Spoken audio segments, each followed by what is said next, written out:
So what's up mga ka-acid? Nandito naman si Cardo Talisay. Bale ngayon, itong mga handa natin mga ka-acid, kasi maliligo tayo sa falls mga ka-acid. Ngayon, niligpit na ng mga pamangking ko, yung mga pagkain natin mga ka-acid, inaayos niya na. Bale ito palang sasakyan natin mga ka-acid, inarkila natin yan sa mabait nating kapitbahay mga ka-acid. Habang inaayos ng pamangking ko yung mga gagamitin namin sa falls mga ka-acid, ayan, pumasok na yung mga pamangking ko, anak ko, at saka ate ko mga ka-acid. Bali maliligo pala kami sa San Felipe, sa falls mga ka-acid, para masilayan natin yung falls doon mga ka-acid. Bali yan na nga mga ka-acid, ayan yung kapitbahay nating mabait na nagpairam sa atin ng service nila mga ka-acid. Narkila natin mga ka-acid. Bali paalis na tayo mga ka-acid dyan. Paalis na tayo ng bahay. So yan na nga mga pamangking ko at anak ko, nagkikintuan na sila kung ano daw, kung maganda daw sa falls doon mga ka-acid. So yun na nga mga ka-acid, palabas na tayo ng kanto ng bahay namin. Dire-diretso na yung biyahe natin mga ka-acid. Bali ito na mga ka-acid, nakatungtong na tayo sa bayan ng San Marcelino, Zambales. Bali biyahe pa rin tayo. Tapos nakatungtong na rin tayo sa Narciso, Zambales, mga ka-acid. Ayan mga ka-acid, dire-diretso lang ang biyahe natin. Bali may nakita tayong isang parang electric pan dito, kaya hindi natin alam yan mga ka-acid. Bali yan dire-diretso lang, yung pakaliwa papunta ng San Antonio, yung pakanan papunta ng San Narciso, papunta ng San Felipe mga ka-acid. Dire-diretso lang ang biyahe natin mga ka-acid. Yan na nga, nakarating na tayo dito sa bayan ng San Narciso mga ka-acid.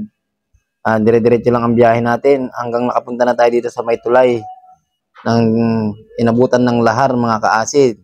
Sana all nakakabiyahe. Kaya dire-diretso lang ang biyahe natin mga ka-acid, para makapunta na tayo sa falls mga ka-acid. Bali ito na nga mga ka-acid, papasok na tayo ng San Felipe, Zambales. Yan mga ka-acid, dire-diretso pa rin ang biyahe natin. Bali yan na nga mga ka-acid, nakarating na rin tayo sa Lubong ng Ulan Falls mga ka-acid. Napakaganda pala dito mga ka-acid. Bali yan pala ang sasakyan natin mga ka-acid, ang mga kalabaw na yan mga ka-acid. Bali yung mga kalabaw na yan mga ka-acid, yan ang sasakyan natin papuntang Nangulan Falls. Bali 30 pesos bawat isang tao mga ka-acid. Bali nasa 10 kami, bali 300 ang binayaran namin dyan mga ka-acid. Bali yan pala yung mga ka-acid, ito na yung handa namin. Prepare na namin dyan sa anuhan ng kalabaw, para dyan din kami sasakay mga ka-acid. Yan pala yung anak ko, yung birthday boys, yan yung mga ka-acid. Yan mga ka-acid, bali dire-diretso na ang biyahe namin ito, para makapunta kami doon sa Lubong ng Ulan Falls mga ka-acid. Bali yan na, nagbiyahe na nga kami mga ka-acid.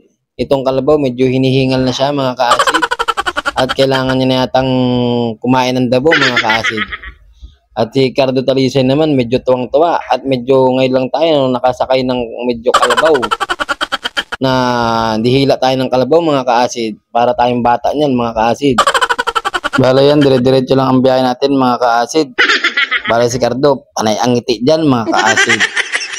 Bale yan pala yung birthday boys natin mga ka-acid. Ayan na, nakikita na natin ang tanawin mga ka-acid. Mapapasana all ka na lang dito sa sobrang ganda mga ka-acid. Sobrang ganda ng tanawin, makakalimutan mo ang problema mo dito pag napunta ka dito sa Lubong ng Ulan Falls mga ka-acid. Yan na mga ka-acid, bali itong kalabaw na sinasakyan nila, bali nagmamadali at babalikan niya daw yung damo niyang kinakain kanina mga ka-acid. Kaya nagmamadali yung kalabaw na to mga ka-acid, at kailangan niya na ring maligo mga ka-acid. So yan na nga mga ka-acid, yung kalabaw sigit pira pa rin mga ka-acid. Bali yan pa rin ang tanawin mga ka-acid. Ito na, malapit-lapit na tayo, mapapaanak ka ng baka na lang dito mga ka-acid. Yun na nga, baka mga ka-acid, pampulutan yan mga ka-acid. Sana all ka na lang sa baka mga ka-acid.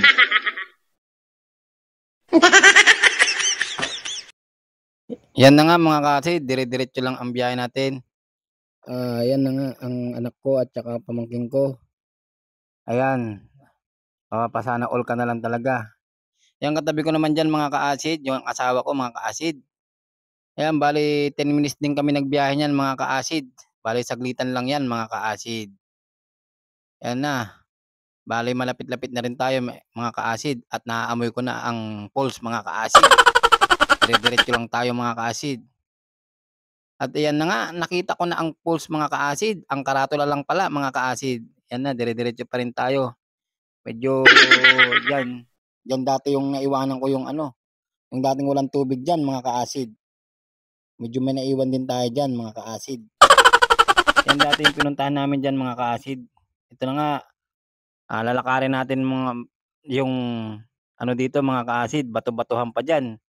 Medyo bato-bato dyan mga ka-acid. Yun na nga po mga ka-acid. Nakita na natin sobrang ganda ng pulse doon mga ka-acid. Medyo parang ano na, parang gusto ko na maligo doon. Yun, napakalinaw ng tubig yata doon mga ka-acid. Ayan, habang nilalakad natin tong ano, syempre, hawak-hawak natin tong ano natin mga ka-acid, pagbablog natin mga ka-acid. Ayan na, lalakad tayo dito sa mga bato-bato kasi mahirap talaga dyan.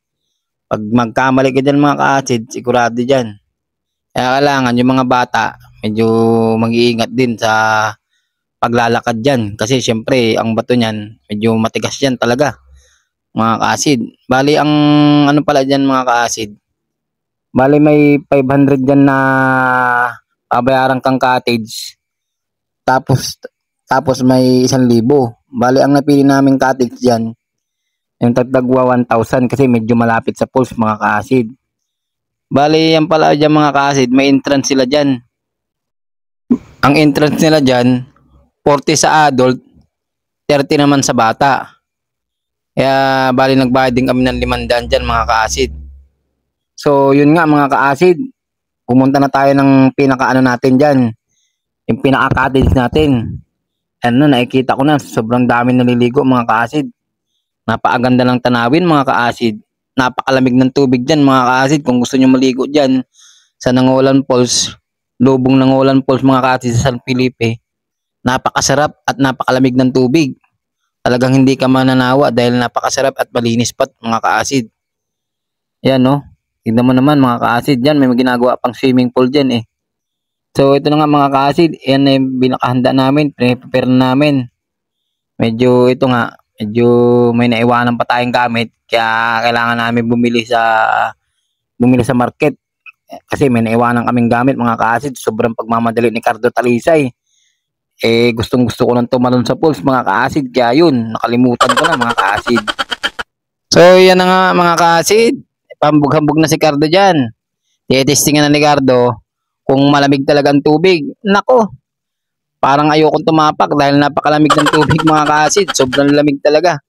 Kaya kita mo ko dyan, matagal pa akong lumusong dyan dahil siyempre, alam mo naman, medyo malamig pa ang tubig kaya mahirap na.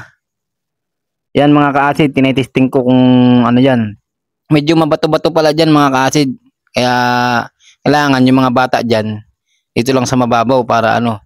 Yung gitna niyan mga ka-acid, masyado na malalim, lagpas tao na. Kaya kailangan yung mga batang makakasama nyo dyan, medyo dito lang sa gilid mga ka-acid. Pero dito, mga matatanda, yan maganda dyan, doon sa umaagos. Bali, doon, nagpaagos ako doon sa tubig mga ka-acid. Yan na. Tinetesting ko na yan mga ka-acid kung malalim talaga ang lubong ng Ulam Falls. Medyo kinakabakabahan din si Cardo dyan. Baka mamaya may mga buhaya dyan. Mga ka-acid, siyempre, mahirap na. Hindi na tayo makapag-shooting yan. Yan na mga ka-acid, lumalangon-langon na si Cardo. Siyempre, dinadama natin yung pulse mga ka-acid dahil sobrang tagal natin na hindi nakapag-pulse. Gustong gusto ko talaga sa mga pulse. Yan na, bali, sabi ko sa pamangking ko dyan, papapicture ako. Yan na nga mga ka-acid, para pang remembrance ba. Yan na, dinadama-dama natin yung ano yan mga ka-acid. Yung pulse mga ka-acid. Sobrang ano talaga dyan, sobrang lamig. Nako, papasana all ka dyan mga ka-acid pag napunta kayo dyan. Ito na nga mga ka-acid. So yun na nga mga ka-acid, dumive na ako mga ka-acid. Minekos-mekos na natin yung ano dyan, pulse mga ka-acid. tinesting natin kung gaano kalalim yan mga ka-acid. May mekos-mekos ko na yung ano na yan, ang tubig mga ka-acid. Sobrang lamig. Napakalamig mga ka-acid. Mapapasana all ka talaga dyan. Yan mga ka-acid. Bali ngayon, aakyatin natin yung ano mga ka-acid, yung may mas maganda pa daw din eh. Sabi kasi nila dyan, may mas maganda pa daw na pulse. Kaya ngayon aakyatin natin siya. Yan, medyo kasama ko yung asawa ko dyan.